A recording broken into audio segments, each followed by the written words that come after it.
désolée, moi-même, je vais apprendre beaucoup parce qu'il s'agit d'une salade sénégalaise et on va la finir et on va vous montrer le produit fini. Et là, tout de suite et dès le début, je vous dis, on a un mot secret. Notre mot secret aujourd'hui, c'est fogno et ça vous donne une petite idée de ce qui sera dans la salade. J'ai aussi aujourd'hui l'immense plaisir de vous présenter chef Pierre Thiam. Thiam, né à Dakar, de souche casamançaise, est un chef redoutable, bien connu, et peut-être je n'ai même pas besoin de le présenter, mais chef Thiam a commencé dans les sciences dures, c'est vrai? En chimie. Avec physique-chimie ici.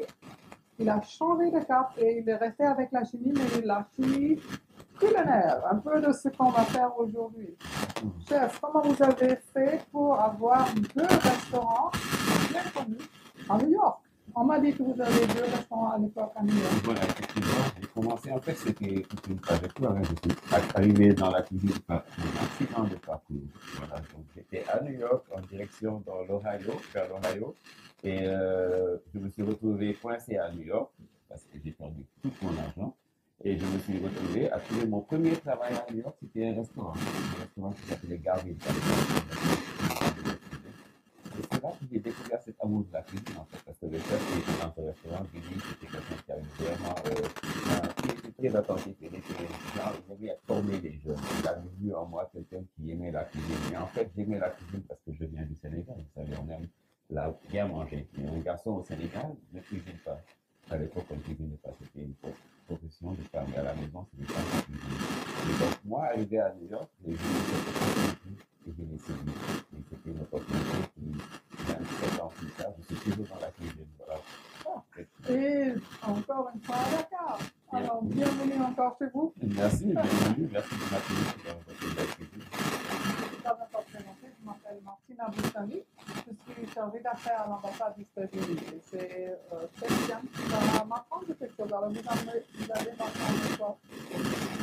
En fait, je vais vous apprendre, je vais vous dire tout ce que ce n'est pas une salade proprement sénégalaise, c'est une salade qui est inspirée du produit sénégalais, du produit local sénégalais. Donc, Ça m'intéresse. Voilà. Donc, je vais vous apprendre à faire une salade de fonio à la mangue. Donc, c'est une salade de fonio à la mangue. Je choisis ça parce qu'il fait très chaud en ce moment, d'accord? Il fait très chaud et c'est quelque chose d'assez léger. On est en période de Ramadan. Donc, les gens coupent le jeûne et c'est très recommandé de couper le jeûne avec quelque chose de léger. C'est vraiment déconseillé d'avoir un repas lourd juste après avoir jeûné pendant de longues heures. Voilà. Donc le fogno, c'est une graine, c'est une ancienne graine hein, qui existe depuis plusieurs milliers d'années. C'est au Sénégal, en Afrique de l'Ouest, partout, au Burkina Faso, au Mali, au Niger, en Guinée, ils en mangent tous les jours pratiquement. Et c'est une graine qui est très riche en protéines. Donc c'est excellent pour ce genre d'événements comme la coupe du jeûne. Le fogno vous donne votre protéine. Et c'est une graine aussi qui est très facile à digérer. Ça digère très vite. Et le plus important, c'est une graine qui est délicieuse. Ça c'est important. Indy, ça m'a toujours un peu intimidé parce que je ne sais pas comment le préparer. Mais c'est facile à préparer. Écoutez, les Maliens ils disent le fogno n'embarrasse jamais le cuisinier. Ça, c'est les Bambara qui disent ça parce que c'est tellement facile à cuisiner. On lave le fogno. Vous le lavez un peu avant de le cuisiner. Celui-là, on l'a déjà lavé. Mais on met à peu près la même quantité d'eau que de fogno. À peu près. Hein. On joue au pif parce que notre cuisine, c'est pas vraiment des mesures. Voilà. Donc, voilà, exactement. Donc, quand vous. Si ça tombe, ça tombe. Si ça tombe, ça tombe. Mais si ça tombe pas, comme vous vous rappelez, le fognon n'embarrasse pas le cuisinier. Donc, vous allez voir que ça va sortir. Surtout avec la méthode secrète. Il y a deux méthodes. La méthode traditionnelle, c'est le cas poussière. Est-ce que vous mettez du sel dès le début ou non? On ne met pas de sel dès le début, mais ça ne fera pas de mal si vous mettez de sel. J'essaie d'avoir une cuisine qui est assez équilibrée. Et donc, le sel, ça va venir dans la vinaigrette plus tard. Donc, je n'ai pas besoin de mettre de sel très tôt. Voilà, donc c'est ça aussi qui est important. Il faut faire attention aux abus de sel. Au Sénégal, on a tendance dans cette cuisine à abuser surtout des bouillons. On abuse ça et ça. Les cubes, voilà, les cubes, le cubisme, comme on dit. Et donc ça. Les tableaux, voilà, Picasso, mais pas exactement. Mais donc voilà, donc il ne faut pas abuser du sel. Et vous pouvez le contrôler mieux si vous ne mettez pas de sel maintenant, vous le mettez dans la vinaigrette plus tard. Ça, vous voyez, j'ai mis assez d'eau dans le fognon. et on va le passer, si vous voulez le passer à la couscoussière, comme on le fait traditionnellement, vous le mettez à la couscoussière maintenant et vous laissez à la vapeur pendant une quinzaine de minutes. Et là, ça ne sera pas à l'eau, ça sera à la vapeur, juste à la vapeur. Juste à la vapeur, exactement. Et donc, au bout d'une quinzaine de minutes, vous remuez, vous goûtez. Il faut toujours goûter au fur et à mesure que vous goûtez. Et si le fognon est tendre, c'est parfait. C'est là que j'ajoute l'autre ingrédient secret, c'est la feuille de baobab, le lalo. Le lalo, voilà, le lalo. Donc, ça va permettre au fognon d'être plus brillant et permettre au fognon de passer à travers la gorge d'une façon beaucoup plus intéressante que ce voilà. Donc, parce que tout est important dans la cuisine, hein. Vous savez, les sens, la texture, voilà.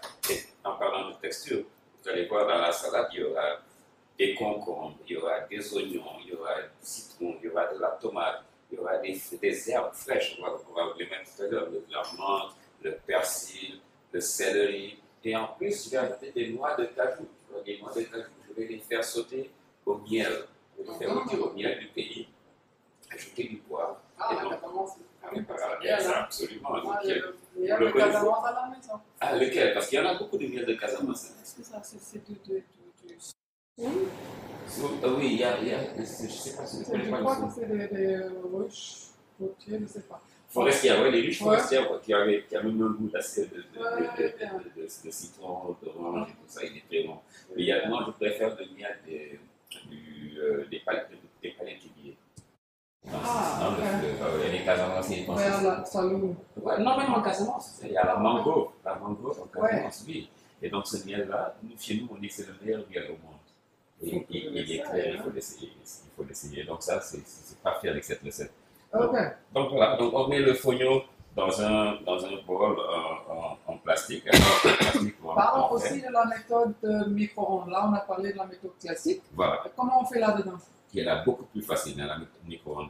On met le fognon dans le micro-ondes, on l'enveloppe avec du plastique et filet tirable. Voilà, filet tirable, exactement, filet tirable correctement. Et juste on le met dans le micro-ondes, préférable avec un voilà, merci. De la souche. Merci, c'est parfait. Et donc voilà, ça va dans le micro-ondes juste pour 5 minutes. Hein. 5 minutes. 5 minutes. Ça à fond quand même, high à fond. Voilà. À fond, c'était rapide. Et au bout de 5 minutes, ce qu'on fait, on ressort le fognon qui est prêt. Voilà, donc on l'avait fait. Et voilà, donc ce qu'il va faire, on va ajouter maintenant une cuillerée à soupe, ça dépend de votre goût de bouillon, mais une cuillerée à soupe de voilà, vous aimez c'est comme moi. Vous aimez le soupe kanya, vous connaissez le soupe? C'est des plats de chez nous qui sont tellement délicieux, mais en plus d'être délicieux, ils sont nutritifs. L'huile de palme, l'okra, tous ces ingrédients qui viennent dans le soupe kanya, en plus de ça, il y a le poisson fumé et tout ça. Moi, j'adore ça. C'est cuit, c'est presque cuit. Non, c'est presque cuit. Là, vous pouvez goûter. Vous voyez la différence entre le fognon sec et ça va retourner. Ça retourne dans le micro-ondes de toute façon. Ça retourne dans le micro-ondes pour quelques minutes de plus. Donc c'est simple, hein? Vous mettez et vous goûtez. Et si c'est un peu sec, voilà. Et si c'est un peu sec, vous le mettez juste dans le micro-ondes pour ajouter un peu d'eau et vous le mettez dans le micro-ondes. Donc c'est très simplement comme ça. Plusieurs cuillères pour qu'on puisse goûter. Ah, c'est excellent, c'est une bonne idée. Donc voilà, alors allez-y goûter. Donc, pas tout à fait cuit, non? Pas tout à fait, donc ça retourne dans le micro-ondes. On a fait à moitié, on ajoute le lalo à la deuxième étape et ça retourne dans le micro-ondes. Et c'est la même chose pour la couscoussière aussi. On fait à moitié, on met le lalo et on retourne dans la couscoussière. Donc là, on va rajouter un tout petit peu d'eau pour permettre. Et vous voyez. C'est toujours comme ça. C'est d'accord, mais vous voyez. Et vous voyez aussi comment c'est devenu généreux. On avait une toute petite quantité de fognon avant. Vous voyez comment ça se passe. Parce que le fognon est comme ça, c'est une graine qui est généreuse. Faites attention quand vous cuisinez, vous avez des invités. Et essayez de calculer. Parce que ce que vous allez cuire, une quantité de fognon, ça va vous donner 4 ou 5 mêmes quantités, 5 fois plus de fognon quand c'est cuisiné. Donc c'est une graine miracle à tous les côtés. C'est une graine qui est nutritive, comme je disais, mais qui est aussi généreuse. Donc c'est parfait pour les invitations, hein. C'est parfait pour nourrir un grand monde, une grande population. Et pourquoi est-ce que ça sera important que la population retrouve cette vieille graine-là? C'est plutôt pour ses qualités nutritives? Non, pas seulement pour ses qualités nutritives, c'est aussi que c'est une graine qui va avoir un avenir très intéressant. En ce sens que, vous savez, en ce moment aux États-Unis, je vous apprends bien, il y a un engouement pour les graines qui sont sans gluten. Le fenouil, c'est une graine qui n'a pas de gluten. Il y a un engouement pour le consommateur américain, le consommateur mondial en ce moment, et il cherche quelque chose de nutritif. Et des graines telles le fenouil peuvent avoir le même avenir que le quinoa. Vous connaissez le quinoa?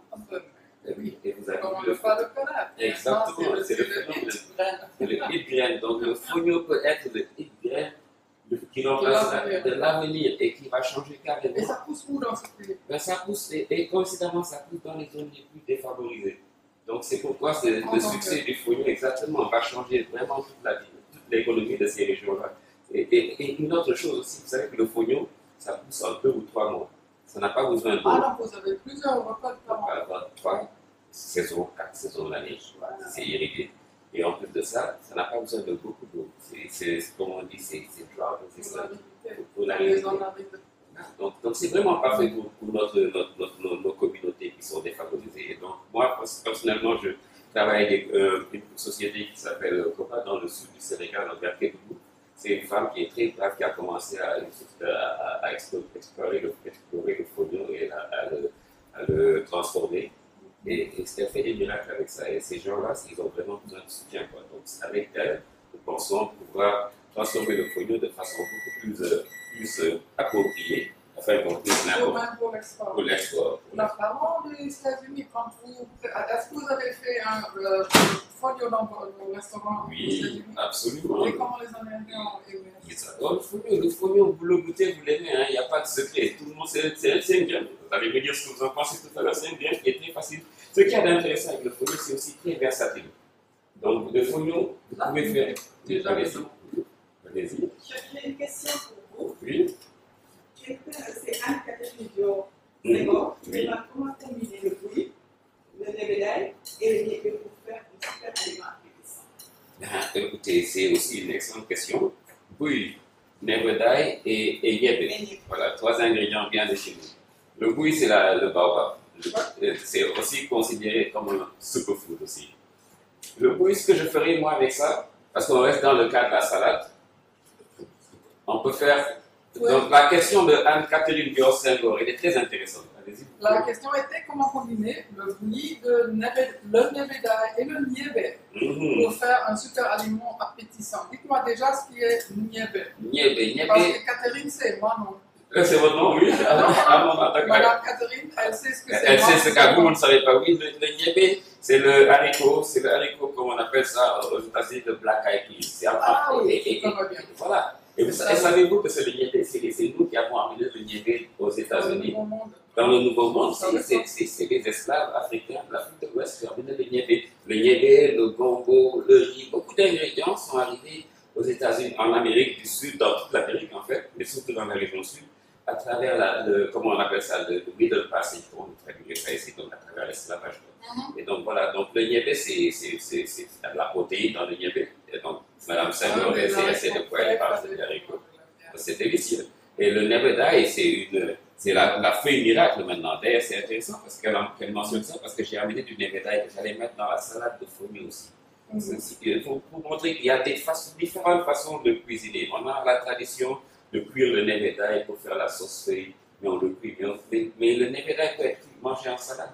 Parce que c'est surtout quand il fait chaud, c'est excellent et c'est encore beaucoup plus, l'impact nutritif est beaucoup plus intense quand on mange ça en salade. Certainement, parce que c'est pas sec. Voilà, c'est pas sec, exactement. Alors, on peut combiner ces trois choses dans un seul repas? Oui, le bouilli, ce que je ferai du bouilli, parce qu'il y a une certaine acidité. Le bouilli, c'est le baobab, la poudre de baobab. Donc, le bouilli, je ferai une vinaigrette avec le bouilli. C'est ça, non? Non, ça, c'est la feuille de baobab. Ah, quelle différence? La feuille et le fruit. Le bouilli, c'est le fruit. Ah, ok, j'ai compris. Voilà, d'accord. Donc, le fruit, et c'est doux et c'est acide. Donc, c'est parfait pour une vinaigrette. Parce que la vinaigrette, en fait, c'est une balance, un équilibre entre l'acide et le liquide. Vous voyez bien le chimiste. C'est le chimiste, la cuisine, c'est la chimie, hein, la chimie, cuisine, c'est la chimie. Donc, vous voulez goûter pour dire si c'est bon, si Ouais, c'est bon. Et donc, Madame Senghor, c'est ce que je ferais, quoi. Je ferais une vinaigrette avec le bouillon et l'huile d'olive ou l'huile végétale. Mais avec, vous dites avec, comment je fais? Je le coupe en petites pièces ou comment? Non, il vient en poudre déjà, le bouillon. Ah, Il vient en poudre. S'il n'est pas en poudre, s'il vient directement du fruit, vous le trempez dans de l'eau. Vous le trempez dans de l'eau froide jusqu'à ce que ça s'infuse. Voilà, ça s'invite. Et donc, c'est ce jus-là dont on fera la vinaigrette. On prend un peu de ce jus, on met du vinaigre, on peut mettre du vinaigre pour ajouter l'acidité si on veut. On met un peu d'ail, on met du sel, du poivre. Comme on va faire la vinaigrette ici, d'ailleurs, je vous montre, puisqu'on en parle, je peux commencer à et faire. si je vous coupe la mangue dans ce temps? Ah, ça serait bien, ça, oui. Vous coupez la mangue, vous savez couper la mangue, parce qu'en général, en États-Unis, on ne connaît pas trop la mangue, non? Je vais vous montrer ma façon à couper. C'est la façon de se faire PC, ce qui est togolaise. Ah, vous connaissez le togo? Ouais. Ok. Ah, je connais cette méthode-là aussi. Vous avez un bol pour ça? J'ai un bol pour ça, oui. Donc, je vais vous donner ce bol-là. Il est... Attendez. Alors, maintenant. Les ingrédients, on va aller dans ce bol. Voilà, très bien, merci. Oh, ok. Ah oui, ça, c'est une belle méthode, ça. Peut-être pas tous des mêmes desses, mais Non, c'est pas grave, c'est pas grave, exactement. Tout ça ne va pas être parfait. J'aime bien la cuisine quand ce n'est pas tout à fait parfait. vous avez fait des tests experts là derrière. Ben, écoutez, c'est de l'expérience. Hein. On fait ça tous les jours après un moment. Voilà, c'est fait. Voilà. Merci. Oui. Oh, c'est parfait. Non, il n'y a pas d'autre mot. Il ne faut pas que ce soit parfait. Moi, j'aime bien Voilà. passer le plateau. C'est parfait. Donc là, ce qu'on va faire, avec la mangue est coupée. Avec la mangue, on va ajouter de la tomate. Donc la tomate, Coupée c'est aussi. tout simplement coupée en longueur. Moitié. Voilà, à moitié. Et donc, moi, je peux commencer à faire la vinaigrette en ce moment. Et la vinaigrette, je vais faire ça avec du citron. Vous pouvez faire ça avec du vinaigre, vous pouvez faire ça avec du vinaigre de balsamique. Mais le citron, on va utiliser le produit local, n'est-ce pas? Donc, on va utiliser le citron pour la vinaigrette. Je Et trouve que la citron sénégalaise est la meilleure que j'ai jamais goûtée. Je ne blague pas. Parce que ce parfum, c'est différent que tout ce que je connais comme citron. Je sais pas. je suis tout à fait d'accord avec vous. Et je pense qu'il faut qu'on apprenne à apprécier nos produits. On a des produits de qualité. On ne les utilise pas assez souvent. Pourtant, sont nutritifs et sont délicieux. Ouais. Voilà quoi. Donc, c'est ce qu'on fait en ce moment. Donc, on utilise, tout est local. C'est la saison des mangues. On utilise des mangues, le fognon. Je vais les laisser refroidir là, parce que c'est pour une salade. Je les laisse refroidir de côté pendant qu'on fait la vinaigrette et que vous coupez les tomates. J'ai une autre question pour vous. Ça va leur dire. Ça, c'est Moussa Diala qui nous envoie une question de Thiès. Il demande quel plat sénégalais les Américains préfèrent manger dans vos restaurants. Écoutez, les plats sénégalais que les Américains préfèrent, ils apprécient tous les plats hein, en général. Le soupou kanya, en général dans le sud, parce que le soupou kanya c'est l'ancêtre du gombo. Et le gombo c'est un plat, pratiquement le plat national de la Louisiane. Oui, Et voilà. je le connais et j'aime bien. Et voilà, exactement. Donc ils adorent ça. Souvent, ceux qui aiment le gombo, ceux qui aiment le kanya, comme on dit chez nous, ils adorent le soupou kanya. Le tchéboudjen, c'est toujours un hit partout. Les gens adorent le tchéboudjen. Donc, aussi, je fais des plats. Souvent, c'est le seul plat sénégalais qu'ils connaissent. Exactement. Voilà. Malheureusement, parce qu'on a tellement d'autres plats intéressants, surtout vers la région de mes parents, en Casamance. Le calbou marche très bien. Hein. Le calbou, je le présente. J'ai même présenté. Quoi, calbou pour ceux qui ne savent pas? Voilà, ceux qui ne savent pas, le calbou, en général, on utilise comme poisson une cape, mais le tilapia, c'est parfait. Et donc, le calbou, c'est cuit sans huile. Le poisson est cuit sans huile. Et il est cuit dans un fond. Il y a de l'eau, de la tomate, du citron, du gombo, du poisson sec pour amener le poisson séché pour amener la fermentation, le umami là, vous voyez. Donc ça va dedans, mais pas beaucoup d'eau, juste assez pour cuire le poisson. Et donc ça revient, on le sert avec du riz et du baguette. Le baguette c'est l'oseille, la feuille d'oseille qui a été juste cuite légèrement et battue avec un peu plus de gombo, et donc voilà, on relève ça souvent avec du piment, ça revient bien. C'est simple comme ça, donc le riz, le poisson cuit juste avec les ingrédients, et c'est délicieux. C'est simple et c'est délicieux. Et ça, c'est spécifiquement spécifiquement Sénégal, Casamance. Casamance. Ah ouais, spécifiquement Casamance, oui. Et ça, c'est un plat que vous allez aimer, hein. C'est facile à manger, c'est nutritif, il n'y a pas d'huile dedans. Donc, c'est vraiment, vraiment un plat que recommandé, quoi. Parce que les gens, ils aiment bien ça, M. Diallo. Donc, c'est monsieur et madame Diallo, c'est Moussa Moi, Diallo. c'est Moussa Diallo, le chef qui a posé la question. Voilà, donc c'est un plat. Le mafé marche bien aussi, hein. Les Américains aiment bien l'arachide, et donc le mafé, c'est quelque chose pour ceux qui n'ont pas d'allergie, hein, parce qu'il y a beaucoup d'allergie à l'arachide en ce moment aux États-Unis. Mais ceux qui n'ont pas d'allergie, quand ils connaissent le mafé, ils l'adorent aussi. Ce qui est intéressant, d'ailleurs, la première fois que j'ai cuisiné, ça c'était, je parle d'il y a 20 ans, la première fois que j'ai cuisiné un plat sénégalais, j'étais encore apprenti chef, en fait, j'étais sous-chef maintenant dans un restaurant à Soko. Et j'ai fait le mafé végétarien. Et coïncidence, il y avait une food critique, un critique culinaire dans le restaurant ce jour-là, et c'est ce qu'elle a mangé. Et le lendemain, elle en a parlé dans son journal. Et moi, ça, le reste is history, comme on dit aux États-Unis. Exactement, le reste is history.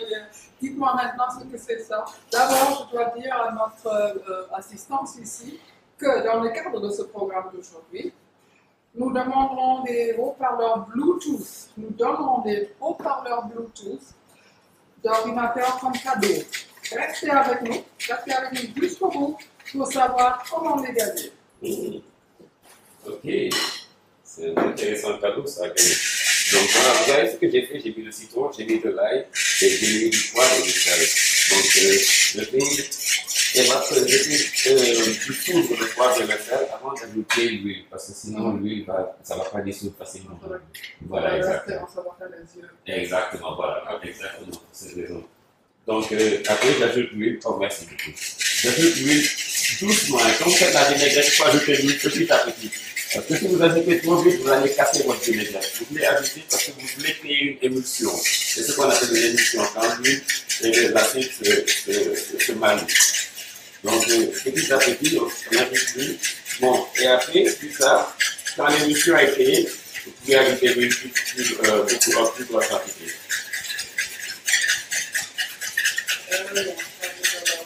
Ça va bon le temps. Voilà, donc, et c'est très simple, hein, vous avez c'est juste 3 ingrédients.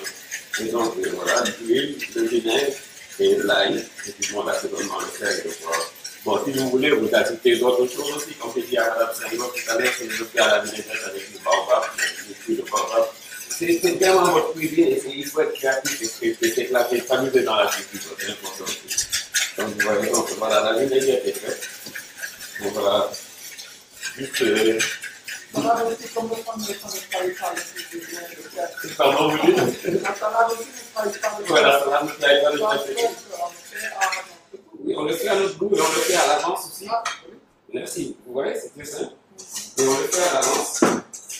Et donc, à la fin, tout ce qu'il y a à faire, c'est vous prenez vos herbes, le persil et la menthe. Pendant que vous chopez le persil, moi je vais chopper la menthe, c'est ça? Comment on dit chopper pour émincer? Haché. Haché, voilà, haché, merci. Pourquoi l'américain parle? C'est pas l'américain qui m'a parlé le français. Et la menthe. Vous faites la menthe, moi je fais le. C'est combien? Oui, autant que possible parce que j'aime que la salade soit fraîche et qu'elle ait ce côté-là. Voilà, donc la menthe, le persil, ça c'est vraiment des ingrédients qui sont clés dans cette salade-là. Donc j'en mets beaucoup, quoi. La menthe, quand vous la faites, vous enlevez la tige. Pour le bassin. Voilà, exactement. Donc, vous sentez déjà l'odeur de la menthe qui vient et du persil.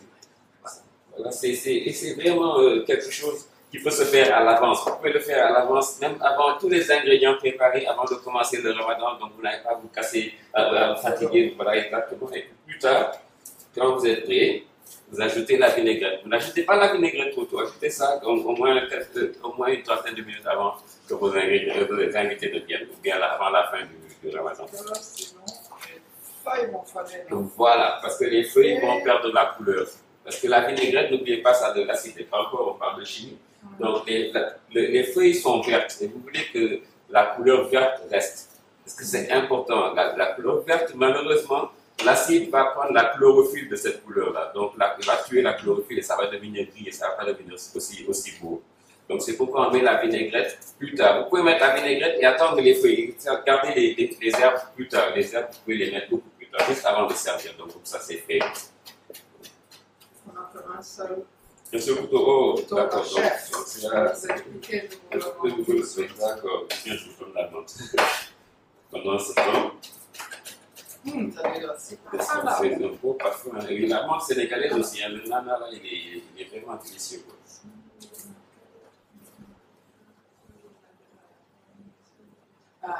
Là, on a une question de Marie Diop. Mhm. Elle a appelé de Saint-Louis, ou bien non, elle est à Saint-Louis. C'est moi, la vieille qui dit elle a appelé. Non, non, elle est dans le net. Elle est à Saint-Louis. Elle est à Saint-Louis. Et elle veut bien savoir, Mhm. autre utilisation qu'on peut faire des feuilles de nebedaï, à part bien sûr le couscous. Oui, donc une autre utilisation, et c'est ce que vous allez voir tout de suite ici dans cette salade, les feuilles de nebedaï entrent dans cette salade. Voilà, donc très simplement, sans se casser la tête, on lave les feuilles, on les sèche et on les utilise comme un ingrédient de plus dans la salade. Encore une autre utilisation que j'ai fait récemment, qui est très populaire, je fais un pesto de nebedaï. Donc, un pesto, voilà. Donc, le pesto de nebedaï, c'est très intéressant. Parce que le nebedaï, ça a ce côté-là, ça a un goût, une amertume au début, mais après, ça a une douceur. Quand vous commencez à la manger, il y a une douceur qui vient quand on l'avale. Donc, le pesto, en fait, c'est une sauce qui est inspirée, c'est une sauce italienne, en fait. Et, Vous savez bien, moi, je ferais ça avec des pâtes. voilà, exactement, avec des pâtes. Mais non, ce pesto, je le fais juste, ça peut servir de dipping sauce, ou on peut servir ça avec juste du pain. Voilà, c'est un amuse, ça peut être un amuse-bouche. Vous pouvez faire ça aussi comme sauce avec des pâtes, mais des pâtes de nebedaï plutôt que du pesto avec du basilic. Donc, ce que vous faites avec ce pesto-là de nebedaï, vous le prenez vous le passez au mortier. Vous pouvez passer au mortier. On a un mortier ici. Ah, Voilà. Et vous mettez vos feuilles dans ce pesto de nebedaï. jusqu'à ce que ça soit pâte. Voilà. Et vous le transformez en pâte, voilà, exactement, en pâte verte. Et vous ajoutez de l'ail, vous ajoutez du citron. Parce que ce n'est pas le pesto traditionnel, hein, le pesto traditionnel avec le parmesan cheese et tout ça. Non. C'est le pesto vraiment sain. Il n'y a pas de fromage, il n'y a pas de. C'est végétarien. Et végétarien, effectivement. Et donc, Madame Diop, à service, vous pouvez faire ça, c'est une sauce qui est très intéressante. Vous ajoutez ça, vous ajoutez un peu d'ail, vous ajoutez du citron, comme je disais. Et donc, après que vous avez ajouté le citron, vous ajoutez l'huile. Et l'huile, la même façon que vous avez ajouté pour la vinaigrette. Donc, assez d'huile d'olive de préférence extra vierge. Et donc, vous avez du pesto. Voilà, donc c'est comme ça. Donc, c'était pour répondre à sa question. Et donc, j'ai changé de cette recette-là. Je suis allé à sa recette pour lui montrer le pesto. On bouge ça. On bouge ça. Donc, Je savais que j'allais casser quelque je pense que c'est moi qui l'ai fait. Non, c'est là. On reviendra au pesto tout à l'heure, mais c'était pour dire à Madame Diop que c'est faisable d'utiliser le nebedaï de différentes façons. Le nebedaï aussi vient séché, donc en poudre, si vous voulez l'utiliser dans une sauce, ça peut faire une finition de la sauce, ou si vous voulez aussi en faire juste pour une garnition, comment on dit, garnir votre plat pour finir pour décorer. Voilà, parce que ça a une couleur verte et tout. Donc ça aussi, il y a différentes façons, Madame Diop. J'espère que vous allez profiter de ce pesto-là, parce que moi, je le recommande beaucoup. Ça, c'est bien ciselé. Oui, c'est ciselé, effectivement. Pas juste haché. Ouais, voilà, non, parce que voilà, la menthe, c'est bien qu'on cisèle, parce que souvent, surtout si ce n'est pas bien séché et que ça hache, donc ça a tendance à devenir noir. Voilà, ça devient noir et ce n'est pas très beau. Et vous savez, on mange avec les yeux d'abord. Donc c'est important que ce soit visuellement beau. Le plat arrive, il doit être beau. Vous avez un beau plat de tchéboudel, quand il arrive, vous avez déjà commencé à manger avant ça. C'est la même chose avec tous les plats. Celui-là, c'est pas? Non, celui-là, c'était juste pour le mettre là. En attendant. Et voilà. Alors, ici, qu'est-ce qu'on a encore? Donc, on a des concombres. Voilà. On C'est a ça c'est du céleri. Le céleri local, c'est pas vraiment le gros céleri qu'on voit aux États-Unis, mais il est aussi le intéressant. goût est plus intense même. Voilà, exactement, le goût Voilà, parce qu'il n'est pas imbibé d'eau comme le fond là. Voilà, et puis les bio aussi, c'est important qu'il y ait la façon dont le merci. Donc c'est traité bio, tous les ingrédients vous les choisissez. Quand vous faites le marché, soyez conscient de ce que vous achetez, c'est important parce que ça affecte votre santé. Donc, on a aussi des oignons rouges. Okay, qu'est-ce que vous avez mis? Je vais mettre la menthe de ce côté. Voici vous avez votre menthe. Ça, c'est Merci, d'accord. Et donc, voilà, les oignons rouges, c'est pareil. Comment on fait avec le temps en ce moment? Je suis en train de pareil. Attends, je mets ça ici, c'est pas grave. là, les cubes pour manger. Voilà, des cubes très fins. Donc, c'est de cuisine. Donc, là, pour moi, c'est que. Attendez, je vais quand même être un peu plus pour la caméra. Dites-nous, comment on a beaucoup d'entrepreneurs ici au Sénégal. Dites-nous, est-ce que vous avez un conseil spécifique pour un entrepreneur qui veut commencer, disons, monter un restaurant ou bien. Parce que vous l'avez fait plusieurs fois avec beaucoup de succès. Vous êtes censé savoir? Écoutez, un restaurant, d'abord, je veux prévenir l'entrepreneur que le restaurant, c'est vraiment. Voilà, ce n'est pas donné. Il faut qu'il comprenne. Il faut être présent. C'est un restaurant, il faut vraiment aimer ce qu'on fait. Ça a un coût, hein, parce que vous allez sacrifier beaucoup, sacrifier la vie de famille, les fêtes et tout ça, parce que c'est ces moments-là que vous êtes au restaurant. Pendant les fêtes, c'est là où on a plus besoin de vous au restaurant. Donc vous n'êtes pas en famille, vous ne faites pas les fêtes de Tabaski, les fêtes de Noël comme vous le pensez. Et aussi, ce que je recommanderais à un entrepreneur sénégalais, c'est de vraiment s'inspirer du produit local. Ce qu'il nous faut, ce qui n'est pas assez fait. Ce qui n'est pas assez fait. Je vois souvent des restaurants, des entrepreneurs qui vont faire des restaurants, et ça revient à la même histoire, c'est des pizzas, voilà, c'est les mêmes choses. Quoi. Il faut s'inspirer, on a du produit de qualité. Il faut vraiment aller à la ferme, aller à la source et chercher ces produits-là. Et idéalement, aimer la cuisine aussi, quoi, parce que si vous n'aimez pas la cuisine, vous n'avez pas vraiment de raison de faire un restaurant. Il faut aimer ce qu'on fait, il faut aimer ce qu'on sert à nos clients, il faut aimer les manger aussi. Et après ça, c'est aimer travailler là, parce que c'est un travail qui est de longue haleine. C'est pas pour les chômeurs. Non, c'est pas pour les chevaux. Il faut se réveiller tôt, aller au marché, choisir les bons produits. C'est ça la vie du restaurant. Hein. Après, bon, Inch'Allah, comme on dit, quand le succès vient, on peut s'organiser, on peut embaucher beaucoup plus de gens et être un peu plus relax. Mais c'est toujours du travail, c'est toujours un long travail. C'est des longues heures. Surtout en cuisine, c'est des longues heures. Donc, les gens voient la cuisine du côté Food Network, mais ce n'est pas vraiment ça la cuisine, c'est vraiment un travail qui est demandant. Mais c'est un travail qui rémunère aussi quand on aime ce qu'on fait, parce qu'on nourrit des gens, on donne ce qu'on et les gens sont contents et vous envoient leur bénédiction en retour, parce que c'est ça, quoi, c'est quelque chose de vital. Voilà l'ambassadeur sénégalais aux États-Unis, parce que vous faites le message de la cuisine sénégalaise et les Américains ont aimé. Effectivement. Est-ce qu'il y a tout un cadre de plusieurs cuisines africaines qu'on trouve aux États-Unis? Alors, pas assez. Non, il n'y en a pas assez. Il y a les Éthiopiens qui ont réussi à vraiment imposer leur cuisine, surtout vers le Washington et tout ça. Mais ça va venir. C'est une question de temps. Hein. C'est vraiment une question de temps. La cuisine africaine, c'est la dernière frontière en ce moment. Les cuisines sont venues. Les États-Unis ont découvert les cuisines par étapes. Il y avait les Chinois, les Français, les Italiens, voilà, bien sûr, les Italiens. Et ça, c'était vraiment les années 60, les années 70, c'est venu petit à petit. Et ensuite, c'est dans les années 80 que les choses ont commencé à s'intéresser aux Indiens, aux Thaïlandais 90. Les Japonais même sont venus beaucoup plus tard. Les Japonais sont venus au milieu des années 90. On ne connaissait pas le sushi avant. Mais donc, ainsi de suite, les Mexicains sont venus et petit à petit, toutes les frontières s'ouvrent. Et de plus en plus, la cuisine devient un phénomène, puisque le Food Network est arrivé. Il y a 2 grandes chaînes de télévision américaines qui sont dédiées seulement à la cuisine. Et ces chaînes-là ont ouvert un horizon aux téléspectateurs américains. Maintenant, ces téléspectateurs américains, ils veulent découvrir de nouvelles cuisines. La cuisine live. La cuisine live, exactement, la cuisine live. Mais j'utilise cela pour expliquer que la cuisine africaine, qui est maintenant cette cuisine qui n'est pas encore connue, et pourtant qui est connue parce que c'est une cuisine qui a beaucoup influencé la cuisine américaine, dans le sud surtout, exactement. Donc cette cuisine-là, et qui a aussi beaucoup d'ingrédients de qualité à offrir.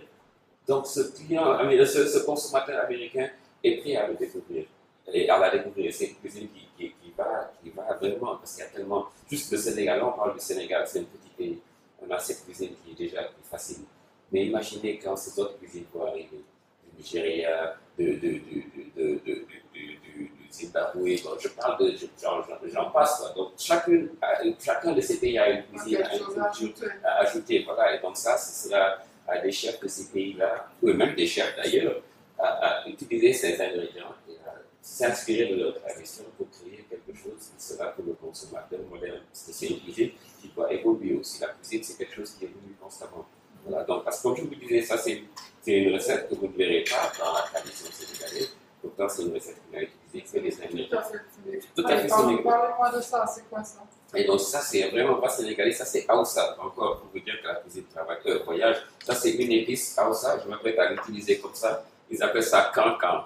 Et donc, les Sénégalais connaissent ça parce qu'on l'utilise dans le dibi Aoussa. Le dibi Aoussa, ce sont ces brochettes d'agneau que vous voyez un peu partout là. Voilà, donc c'est avec ça. Donc, C'est un peu pimenté, ça? C'est un peu pimenté, voilà, j'aime bien le donner un peu. Qu'est-ce que je vais faire avec ça? Vous allez voir, je vais faire le miel. Je vais le laisser caraméliser un peu. Voilà, je laisse le miel caraméliser.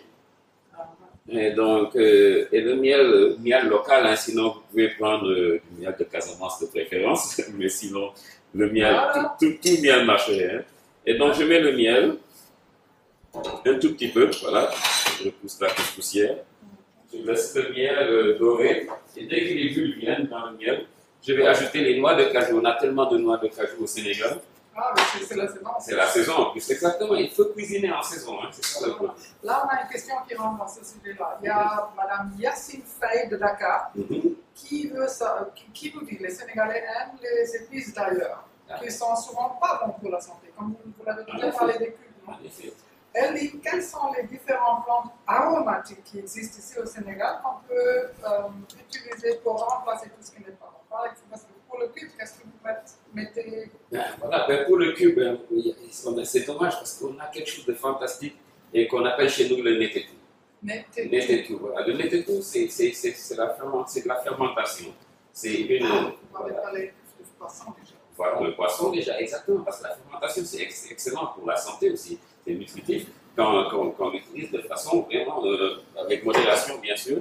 Donc le netetou, ce qu'on en fait chez nous, on prend ce fruit du néré et on le fait fermenter. Et là, je peux même vous montrer parce que j'en ai amené un tout petit peu. Je vais trouver mon sac, hein, j'avais ça dans mon sac quelque part. Ah ouais. Mon sac vert, ici est le sac vert. Ouais, donc voilà. Vous l'avez vu? Bon, c'est pas grave. At the other opposite end. Yeah. Ici, Voilà, juste à l'intérieur, vous allez voir le netetou, c'est très. Voilà, d'accord, c'est assez gros. Donc, les ustensiles. les ustensiles, les Professionnels. voilà, donc vous voyez ça. Ils appellent ça netetou ici. Au Nigeria, ils appellent ça dawa dawa. Au Mali, ils appellent ça sombala. Et donc, c'est. Voilà. Et c'est un. Alors, Madame Faye, c'est le dégué. Voilà, netetou. Dégué, c'est la marque. C'est la marque. Donc, Et on trouve ça au supermarché? On trouve ça en général dans les marchés. Si, vous allez se trouver dans les supermarchés maintenant, parce que même dans les marchés africains, les boutiques africaines de New York, on trouve ça maintenant. Donc voilà, donc, et ça c'est du netetou en poudre. Donc c'est encore beaucoup mieux, c'est quelque chose qui a Le été. netetou, c'est un arbre? C'est un arbre, ouais, c'est un arbre, c'est un arbre. C'est une sorte de haricot. Ah. Le locust bean, actuellement. Ah, ouais, ok. Et voilà, donc qui a été fermenté et qui devient le netetou. Et vous voyez, ça a une odeur très forte. Et donc cette odeur-là, si vous ouvrez ça, vous allez voir. L'odeur de fermentation, elle est là, avec du chocolat derrière aussi. C'est assez intéressant. Voilà, donc c'est une graine qui est vraiment intéressante. Et donc, gardez ça ouvert parce qu'on va l'utiliser, parce que Madame Faye, pour vous montrer que la cuisine, il y a beaucoup d'intuition et beaucoup de créativité. Donc là, le miel a commencé à dorer et j'ajoute mes noix de cajou. Attention, ne pas faire ton ouvert. Voilà, donc Il faut un plus grand que ça? non, c'est pas fait. Donc voilà, donc je vais laisser dorer un peu et puis commencer à remuer tout à l'heure. Et ensuite, je vais ajouter des épices. Quand c'est bien enveloppé de miel, avant que ça ne se durcisse, je vais ajouter mes épices. Je vais ajouter donc mon cancan. Ça s'attache. Voilà, ça va s'attacher et donc ça va donner une intéressante texture à la salade. Donc, il y aura de la noix, il y aura des épices, il y aura maintenant de la fermentation grâce à Madame Faye. Oui, grâce à Madame Faye. Merci, Madame Faye. Merci Madame Faye. Et donc voilà quoi. Donc vous laissez Ça, je suis en train de dorer. de dorer, voilà, vous laissez dorer. Et pendant que ça dort, on va finir la salade. Ouais. On finit la salade. Donc on a vos mangues, on ajoute un peu plus de mangue. Très bien. Ok. On a le fonio. Donc, il est refroidi maintenant. Donc on ajoute le fonio. Une quantité, on a beaucoup qui s'intéressent aux résultats. Hein. Donc, exactement, voilà. Donc, il ne faut pas mettre trop. Et là, et à la gentille assistance, entre-temps, n'oubliez pas qu'on a des haut-parleurs de Bluetooth à donner. Hein. N'oubliez pas. Excellent, restez à l'écoute. En ligne. En ligne, restez en ligne. Donc, j'ai mis les oignons verts, Ouais. j'ai mis vos tomates, Sans ça. sans ça, oui, voilà, Ouais. sans ça. Encore Un peu plus de tomates, beaucoup plus de tomates. Et là, c'est là qu'on s'amuse. Là. Vous voyez comme c'est facile. Là. On met des concombres, voilà. On a de quoi pour Roger. Pendant ce temps, je sens le miel qui commence à prendre des odeurs. Et c'est important, voilà, parce que aussi ce que je disais, en cuisine, il faut être vraiment présent. Parce que là, si vous ne sentez pas ça, vous allez brûler votre miel, ça brûle très vite. Il faut avoir tous vos sens qui sont présents. Merci, là, c'est parfait ce que vous faites. Et donc maintenant, je vais ajouter les herbes plus tard. Je vais ajouter d'abord la vinaigrette, n'est-ce pas? Et maintenant, ça commence, je reviens ici à mon miel qui commence à dorer. Ça roulait à la sénégalaise. La cuisine à la sénégalaise, exactement. Vous savez, ici, comme on dit, la cuisine, on s'inspire. La cuisine, c'est des voyages, c'est des rencontres. Et la meilleure cuisine, c'est quand les cultures se rencontrent. Le Sénégal, on a eu la chance d'avoir une communauté libanaise ici. Donc, cette communauté libanaise, ça nous a inspiré. Des fois, vous voyez, dans les mariages sénégalais, les gens servent des fatayas, sans même réaliser que c'est libanais, parce que c'est devenu partie de notre culture. On sert des nems, on pense que c'est sénégalais, pourtant c'est vietnamien. Donc, c'est tout ça qui fait qu'il faut avoir la créativité, quoi, et s'inspirer des autres aussi. Et voilà, il n'y a rien de mal dans ça. Et puisque nous aussi, nous avons inspiré beaucoup d'autres cuisines, comme je vous le disais, l'Amérique, n'est-ce pas? Voilà, et donc voilà. Donc c'est vraiment tout, hein. Donc là, nous sommes prêts. Vous le mettez sur une surface pour laisser refroidir un peu. Une assiette, non, c'est pas je vais l'utiliser pour faire tout la finale. Voilà. Une assiette. Donc, je crois qu'on a mis tous les ingrédients là. Un peu de persil. Et le. Oh, c'est bon, c'est parfait. Oh, avec le saut de l'ambassadeur, c'est parfait.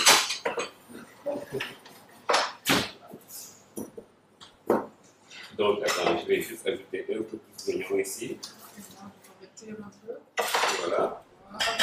Et donc, je vais enlever ma cuillère ici. Et voilà, donc on les sépare pour que ça ne vole pas. S'il n'y aura pas de caméra, j'aurais déjà piqué. Et allez, mais ça va vous brûler. Il faut attendre parce que le miel est assez chaud. On laisse refroidir un tout petit peu et après on se lave. Mais en attendant, on peut mettre notre vinaigrette. Ah oui.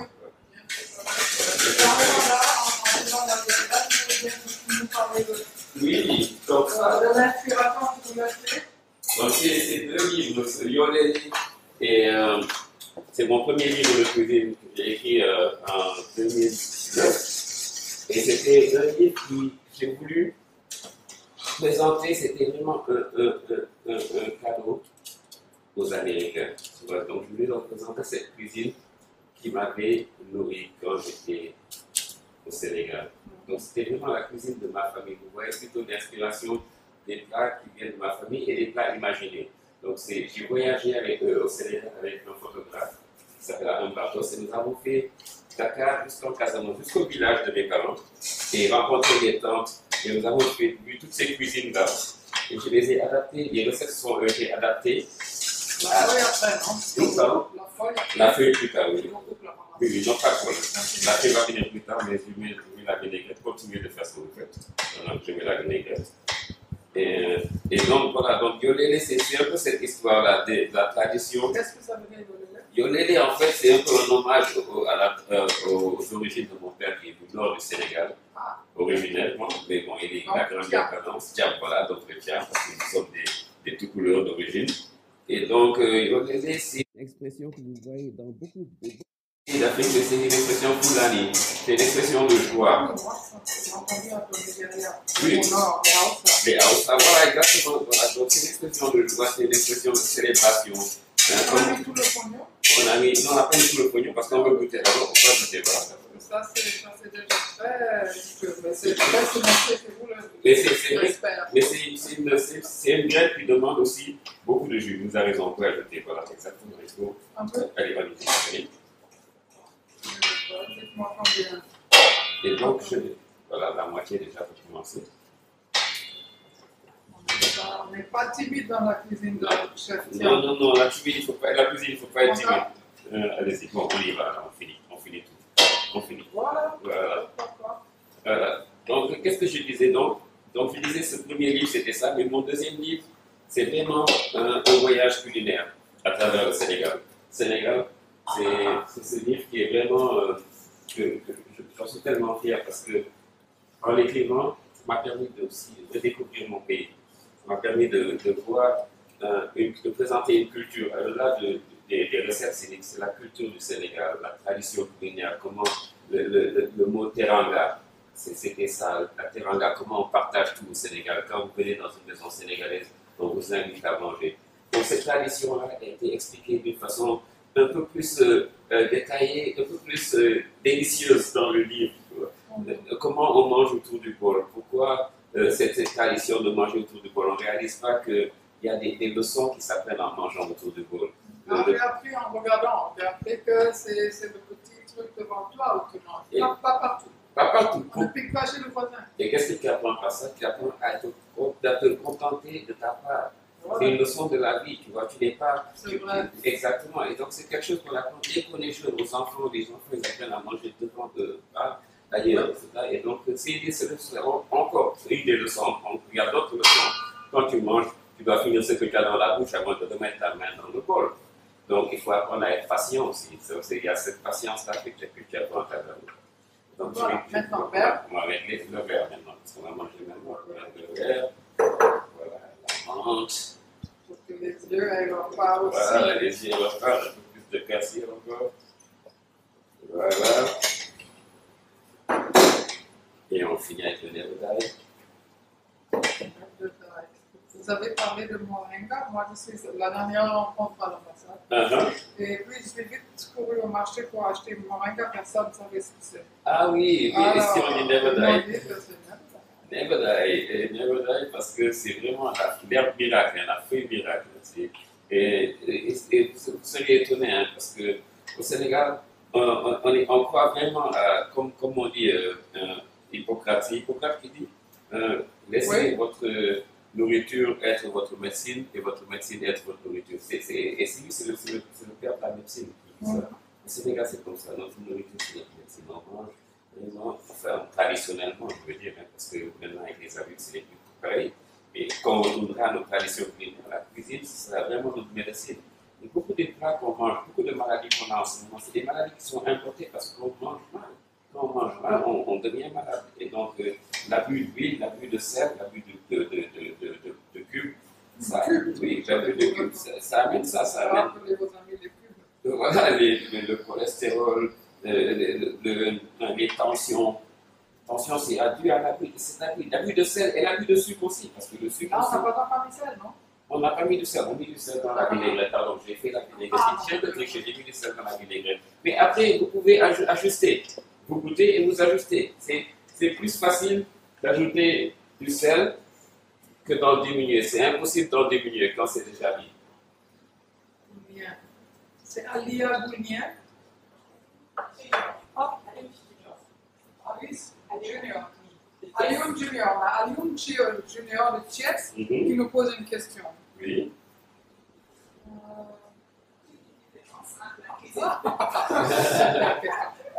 Alioune veut bien savoir, est-ce qu'il y a une différence entre un plat préparé par un homme Et un plat, je peux répondre. C'est une excellente question. Et qu'est-ce que monsieur Junior fait de ce plat-là? C'est un plat mixte. Hein? Ben voilà, c'est un plat mixte en fait. Ça, c'est un plat, et c'est C'est le un meilleur plat plat. carrément libéral. C'est le meilleur plat. Donc les plats, non, mais Donc sérieusement. vraiment, est-ce qu'il y a une différence? Sérieusement, et je ne crois pas qu'il y ait une différence. La différence, c'est que les femmes africaines nous ont vraiment eu, quoi. Elles nous ont fait croire qu'on ne devait pas partir de la cuisine, parce que la cuisine, c'est quelque chose, c'est vraiment une activité fantastique. Moi, je crois que c'est la plus belle activité du monde. Et les femmes, elles ont compris ça. Elles se sont dit, allez, les femmes sortent de la cuisine. Voilà, exactement, c'était le secret, quoi. Donc, allez, vraiment, vas-y, quoi, dans la cuisine. Je t'encourage. Moi, je n'ai aucun regret, vraiment. Je suis vraiment content d'avoir découvert cette voie. Et une chose, c'est que savoir cuisiner, c'est vraiment une indépendance. Savoir vivre. Et savoir vivre, absolument, absolument. Donc, ben voilà, donc maintenant, on a fini avec les noix. Donc, voilà, on peut la mettre dans l'assiette pour la poser, comme on dit. Ah, ok. Ah, Oui. c'est ça notre assiette pour la présentation. Pour la présentation. Présentation chic. Voilà, et moi, c'est important. Ah, Ce que vous faites. Et donc, ces noix que vous avez vues là, on peut les. Ça peut être aussi. Oui, allez-y, allez-y. Allez-y, allez-y. C'est bon? C'est ça. Ok. Donc, on peut les concasser, hein. Voilà, juste. Ah, c'est ça ce que C'est ça qui est dedans, oui. C'est pas le cancan. Il faut vraiment l'ajouter encore parce que le miel est encore. C'est un peu quand même. Voilà. Moi, je travaille avec ce petit monté. Non, pas trop de piment. Mais on peut ajouter du piment, hein. Voilà, si vous voulez du piment, on en ajoute. Et ça s'appelle, c'est pas Harry, ça. Non, c'est pas harissa, non, ça c'est cancan. Ça c'est vraiment une spécialité des Hausa.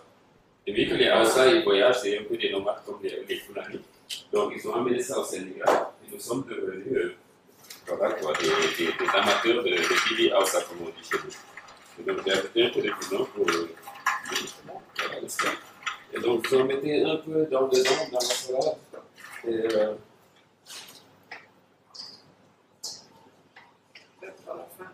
Et à la fin, exactement. Voilà.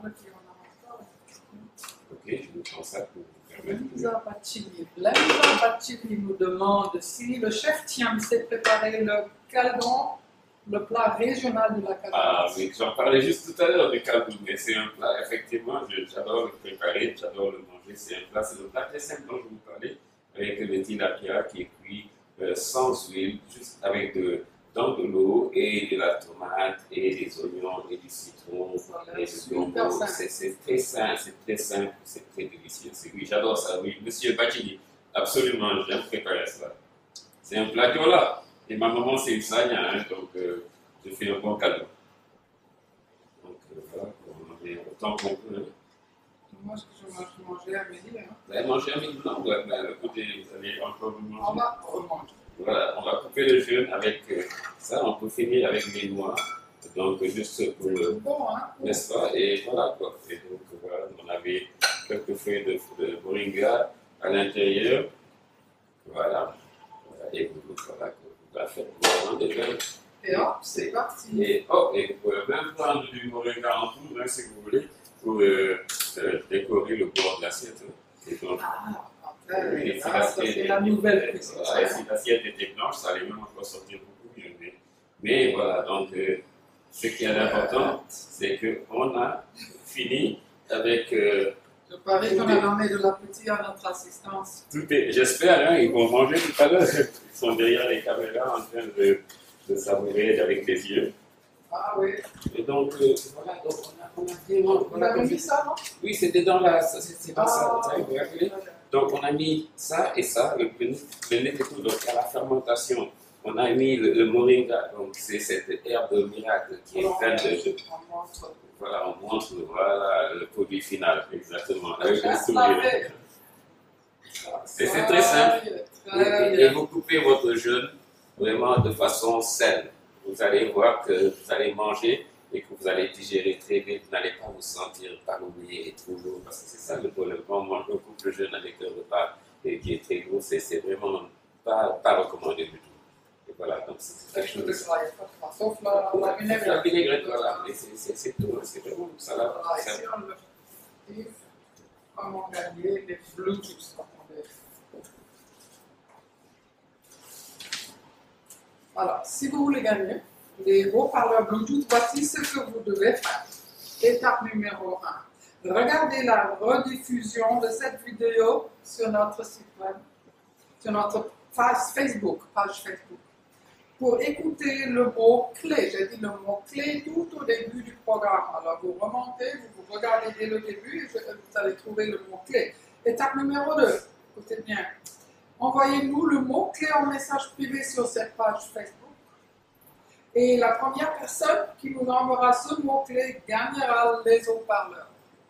Ah, c'est un bon deal, ça. Chef Thiam, je vous remercie. C'est toi qui vous remercie, Martina. C'est splendide, merci beaucoup. Merci à vous. Vraiment, j'étais bien Salade assisté. Thiam. Ah, Salade Thiam. Salade Folio Thiam. Thiam Martina, Boustani. Voilà, c'était une collaboration. Merci beaucoup. C'était un plaisir, merci.